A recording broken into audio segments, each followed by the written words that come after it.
Speeches के बारे में बताऊंगा। ये एक टाइप का पोएटिक डिवाइस होती है। मतलब हमारी लैंग्वेज में हम अगर किसी एक पॉइंट को क्लियर करना चाहते हैं तो उसके लिए हम कुछ सर्टेन वर्ड्स और फ्रेजेस का यूज करते हैं। इससे हमारी लैंग्वेज थोड़ी ज्यादा ग्राफिक और विविड हो जाती है। सबसे पहले सिमिली। सिमिली एक बहुत ही फेमस फिगर ऑफ स्पीच है। ये लैटिन वर्ड से नाम आया है सिमिली, जिसका मतलब होता है लाइक। दो डिफरेंट ऑब्जेक्ट्स को कंपेयर करने के लिए इस फिगर ऑफ स्पीच का यूज किया जाता है, लाइक, एज या सो वर्ड का यूज करके। से एग्जाम्पल से समझ में आएगा कि मेरा छोटा भाई सोने की तरह अच्छा है, my younger brother is as good as gold. तो यहां पर दो डिफरेंट चीजों का कंपैरिजन किया गया है, एक तो गोल्ड का, दूसरा मेरे भाई का। तो यहां पे एज वर्ड यूज हुआ है, तो ये सिमिली है। दूसरी इंपॉर्टेंट फिगर ऑफ स्पीच है एपिक, या कहें होमर जिस स्टाइल में लिखते थे, होमेरिक स्टाइल, होमर का स्टाइल। एंशिएंट ग्रीक टाइम पर होमर इसी स्टाइल में पोएट्री लिखते थे। इसको हम लॉन्ग टेल्ड सिमिली भी कहते हैं, क्योंकि इसके अंदर किसी एक क्वालिटी का कंपैरिजन नहीं किया जाता, बल्कि नंबर्स ऑफ लाइन में नंबर्स ऑफ क्वालिटीज का कंपैरिजन किया जाता है। आप जब मिल्टन की पैराडाइज लॉस्ट पढ़ोगे, उसमें लाइक और एज वर्ड का यूज करके इतने सारे कंपैरिजन किए गए हैं कि आप कहोगे वाकई ये लॉन्ग टेल सिमिली है। पोप की रेप ऑफ द लॉक, वो भी इसी टाइप से लिखी हुई है। तो इसको कहते हैं होमेरिक सिमिली, या कहें एपिक। फिर तीसरी फिगर ऑफ स्पीच आती है मेटाफर। ये वर्ड मेटाफर ग्रीक लैंग्वेज से आया है, मेटाफेरो। सिमिली की तरह इसमें भी कंपैरिजन किया जाता है, लेकिन डिफरेंस ये होता है कि इसमें लाइक और एज वर्ड यूज नहीं होता, डायरेक्ट कंपैरिजन किया जाता है। जैसे ऊंट रेगिस्तान का जहाज है, the camel is the ship of desert. इसमें लाइक और एज वर्ड का यूज नहीं हुआ, इसमें डायरेक्ट बोला गया है कि camel is the ship of the desert. Metaphor का एक और टाइप होता है दोस्तों, जिसको हम बोलते हैं पर्सोनिफिकेशन। ये एक अलग टाइप की फिगर ऑफ स्पीच है। ये बहुत ही स्पेशल टाइप की फिगर ऑफ स्पीच है।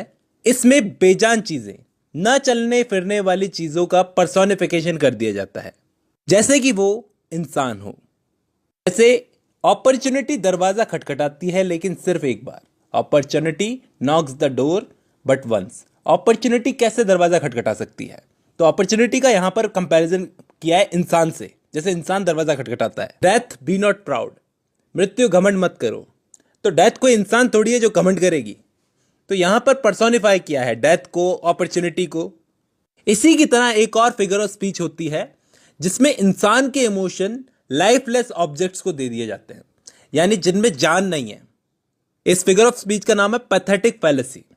एक स्पेशल काइंड ऑफ पर्सोनिफिकेशन होती है ये। मतलब उसको ऐसे ऐसे इमोशंस दे दिए जाते हैं, एक ऐसी चीज जो बेजान है, जो चल फिर नहीं सकती, वो निर्जीव है, उसको ऐसे ऐसे इमोशंस दिए जाते हैं जैसे, मतलब एक स्पेशल काइंड ऑफ पर्सोनिफिकेशन होता है। जैसे कि सारा नेचर उसकी डेथ पर रोया, फूल आंसुओं से भर गए।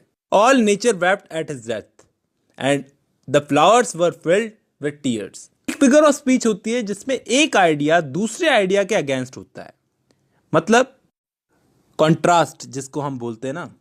जैसे भगवान ने दुनिया बनाई और इंसान ने देश बना डाले।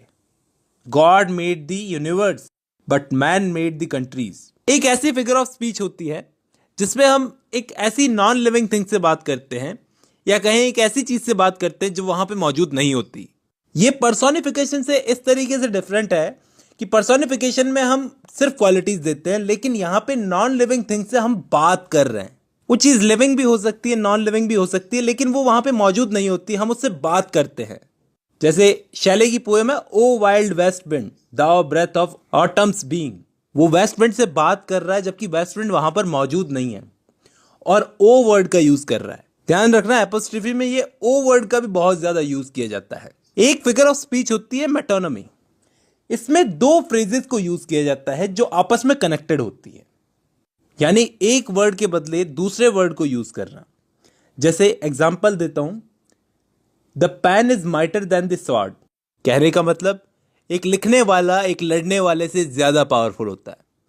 मैंने डायरेक्टली नहीं बोला कि एक राइटर सोल्जर से ज्यादा पावरफुल होता है, बल्कि मैंने लिखा pen is mightier than the sword. मैंने राइटर की जगह पेन वर्ड का यूज किया और सोल्जर की जगह तलवार का यूज किया।